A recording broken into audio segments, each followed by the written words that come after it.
Hey guys, Frightener22 here, and welcome back to another one of my Cinema Sickness Daily Servings review. After yesterday's review from our fearless leader, Cinema Sickness, of the negatively received pig flick, Gordy, I figured, why don't we take a look at the so-called good pig flick of the same year? So today we're going to be taking a look at a film that was a 10-year labor of love for producer and writer George Miller. So we're going to take a peek at 1995's Babe. Now, this film stars the likes of James Cromwell, who plays Farmer Hoggett, and the voice talents of Christine Cavanaugh and Hugo Weaving, actually. Christine Cavanaugh, most people would recognize as the voice of Chucky Finster from Rugrats, as well as the voice of Oblina in Ah, Real Monsters.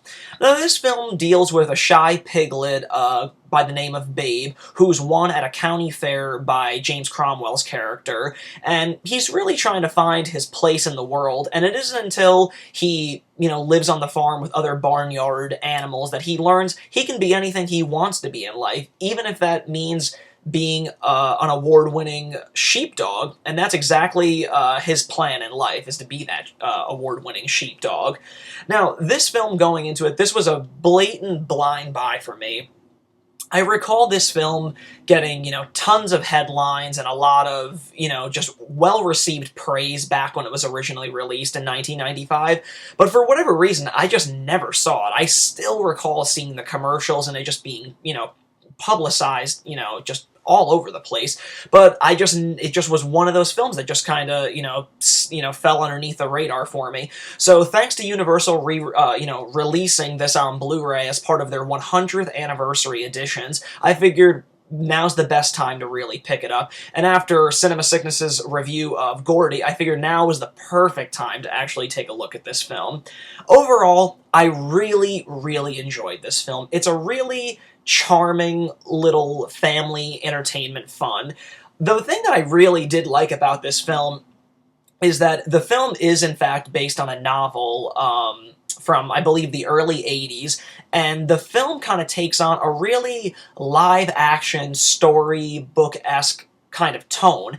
And what I mean by that is throughout the whole film, sections of the film are broken up in chapters, and it seems to be the exact chapters from the book itself, which I thought was a cool touch, and there's a really nice narration throughout the entire film, just kind of going over each of the scenes. So that's what I mean by it taking on this really nice storybook tone. And if that were not enough, the cinematography in this is just really breathtaking.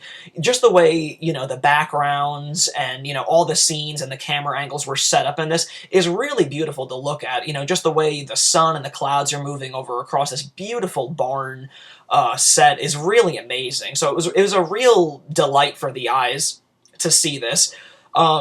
Interestingly enough, what I did read is that about 48 Yorkshire pigs were used in the process of this film, because apparently little pigs tend to grow pretty fast and they get, really fat and bulky, so they had to find a way to keep the, the same sized pig throughout the entire duration of production.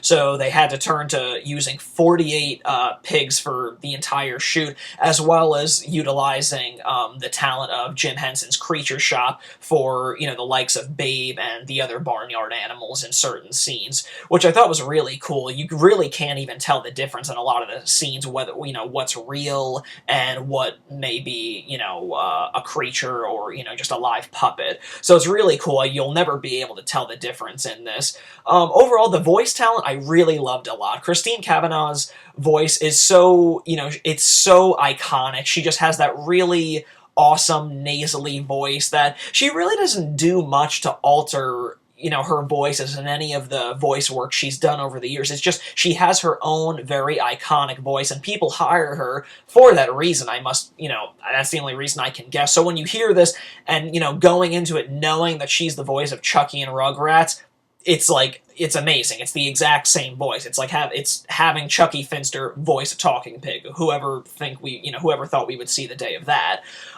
Interestingly enough, she retired, though, back in 2001.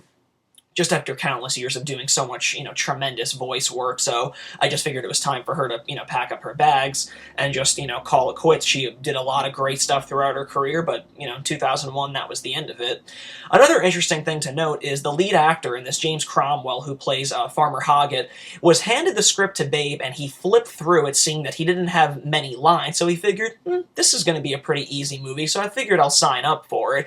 What he didn't really expect is that he's actually in this film he actually appears in this film more so than any other film he had appeared in up until that point in time. So it was actually a lot more work than he thought, although he did have a limited amount of lines. And apparently I think it was like 60 or 61 of those lines he's singing anyway. So that was a pretty interesting anecdote to find out.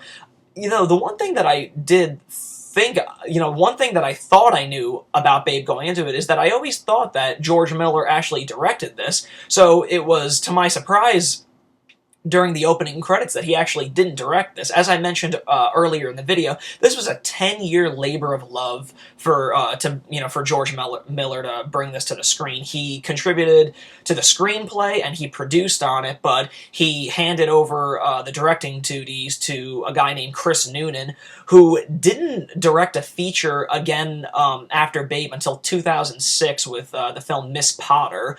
George Miller eventually took over the Babe franchise in 1998 with Babe, Pig in the City, which I haven't seen, but I have heard, a lot of mixed things. When it came out, it really didn't do that great, and just, met with a lot of mixed or negative reviews, but I'm definitely willing to take a chance on it, if and when it gets released on Blu-ray. Overall, Babe was a really delightful, charming little film about, the little pig that could, and this film certainly is that. It's about, it's the little pig film that could. This film just, was a juggernaut back in the day. I believe the original budget for this film was like $30 million, and it went on to make like well over $240 million worldwide in 1995. That's a big deal for a talking pig movie. Far more than anything that I'm sure Gordy made during its theatrical run. And oddly enough, I found this so fascinating. Not only did this film meet with so much, critical praise, and it just, smashed box office expectations, but it, racked up tons of Academy Award nominations, even including Best Picture, but it was beaten out by Braveheart. But it did win the Best Oscar for, I believe, visual effects, beating out such things as Apollo 13 that year. So it's like crazy to me. As much as I, really did enjoy this film and thought it was a really charming, humorous film, I was like, wow, like it was really that great. People thought it was that good to, earn itself like roughly 7 Oscar nominations. I just thought, that's amazing. It's just like so weird to think that a talking pig movie, conquered those heights, back in the day. It's crazy to think that. But overall, if you've never seen this film, like I hadn't up until last night, it's a really fun, charming little magical film about barnyard animals that can talk. So if you're into that sort of thing, or just, overall, quality family fun films, you really can't go wrong with Babe. I don't have anything bad to say about it. It's just, it's there, and it's a ton of fun, so I definitely recommend checking it out. The Blu-ray treatment on Universal's 100th Anniversary Edition is really great. I mean, the Blu-ray treatment on this is spectacular. It just really enhances all of these wonderful shots and cinematography that I spoke about earlier. It's a real knockout of a Blu-ray, and there's some great special features on here, including the making of Babe, and a feature commentary with the writer-producer George Miller, as well as a featurette entitled George Miller on Babe. So overall, great disc for a great movie, so definitely check this out.